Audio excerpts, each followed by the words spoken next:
大家好，欢迎观看妙招讲堂。相信不少人睡觉都会打呼噜，烦人又不利己。今天就给大家分享一个小妙招，只要用到日常生活中的这2样物品，就可以轻松解决你的烦恼。一起来看一下吧。我们准备一个容器，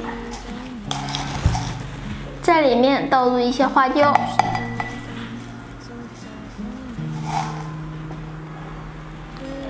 然后我们再放入一些新鲜大蒜，切成了大蒜片，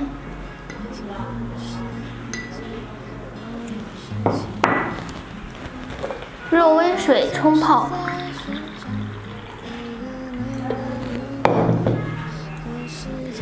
当我们晚上在睡觉之前喝上一杯这样的溶液，就可以解决我们打呼噜的问题。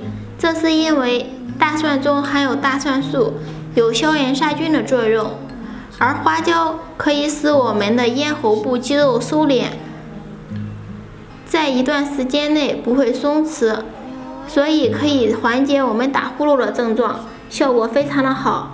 有需要的朋友赶快制作一杯试一下吧。那今天就和大家分享到这里了。如果大家喜欢我们的视频，欢迎关注我们，或者在屏幕下方留言。我们下次再见。